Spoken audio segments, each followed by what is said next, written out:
सेनगाव तालुक्यातील सुकळी बुद्रुक गावात पिसाळलेल्या कुत्र्याच्या भीषण हल्ल्यानंतर प्रशासनाने कमालीची तत्परता दाखवली आहे. घटनेचे गांभीर्य ओळखून केवळ 24 तासांच्या आत प्रतिबंधात्मक पावले उचलत पशुसंवर्धन विभागाने गावात रेबीज प्रतिबंधक मोहिमेचा धडाका उडवून दिला आहे.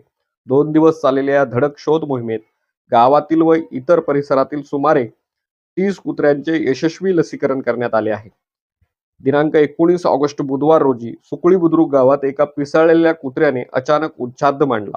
या कुत्र्याने रस्त्याने जाणाऱ्या इयत्ता तिसरीत शिकणाऱ्या एका चिमुरडीसह अन्य 3 नागरिकांवर एका पाठोपाठ एक असे हिंसक हल्ले चढवून त्यांना गंभीर जखमी केले. एवढ्यावरच न थांबता या पिसाळलेल्या कुत्र्याने गावातील इतर 10 कुत्र्यांवर सुद्धा हल्ला करून त्यांचा चावा घेतला. या भयानक प्रकारामुळे संपूर्ण सुकळी बुद्रुक गावात प्रचंड भीतीचे आणि घबराटीचे वातावरण निर्माण झाले होते. हल्ल्यात गंभीर जखमी झालेल्या चिमुरडीसह 4ही नागरिकांना तातडीने वैद्यकीय मदतीसाठी हलवण्यात आले.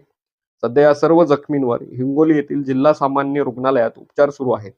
रुग्णालयातील डॉक्टरांच्या देखरेखीखाली त्यांच्यावर अँटी रेबीज आणि इतर आवश्यक उपचार करण्यात येत असून सध्या सर्व जखमींची प्रकृती चांगली व स्थिर असल्याची माहिती समोर आली आहे.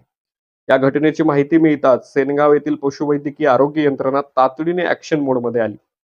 21 ऑगस्ट रोजी पशुवैद्यकीय सहाय्यक आयुक्त डॉक्टर संतोष कानेड-खेडकर, पशुवैद्यकीय अधिकारी डॉक्टर श्रीकांत देवकर आणि पशुवैद्यकीय अधिकारी डॉक्टर सुभाष निरगुडे यांनी सुकळी बुद्रुक गावाला भेट दिली. अधिकाऱ्यांनी भयभीत झालेल्या ग्रामस्थांशी संवाद साधून त्यांना धीर दिला. तसेच रेबीज संसर्ग रोखण्यासाठी घ्यावयाच्या काळजीबाबत सविस्तर मार्गदर्शन केले.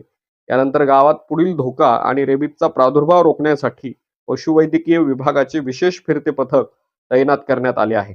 या पथकामध्ये श्री बोडखे, श्री पावडे आणि श्री खरात यांचा समावेश आहे. रेबीजचा संसर्ग इतर प्राण्यांमध्ये किंवा माणसांमध्ये पसरू नये म्हणून या फिरत्या पथकाने गावात सलग 2 दिवस व्यापक शोध मोहीम राबवली. जीवाची पर्वा न करता पथकातील कर्मचाऱ्यांनी स्थानिक नागरिक त्र्यंबकराव जाधव, डॉक्टर गणेशराव पाचपिल्ले, विठ्ठल धाकतोडे, मारुती जाधव यांच्या मदतीने गावातील आणि परिसरातील सर्व पाळीव तसेच भटक्या कुत्र्यांचा शोध घेतला. 2 दिवस चाललेल्या धडक मोहिमेत सुमारे 30 कुत्र्यांना रेबीज प्रतिबंधक लस देण्यात आली, अशी माहिती सेनगावचे सहाय्यक आयुक्त डॉक्टर संतोष कानेड-खेडकर यांनी दिली आहे.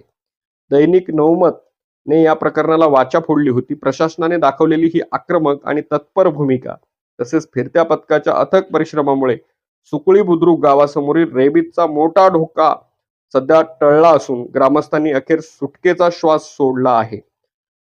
हिंगोली प्रतिनिधी नवनाथ कुठेंसह दर्पण मीडिया, सेनगाव, हिंगोली.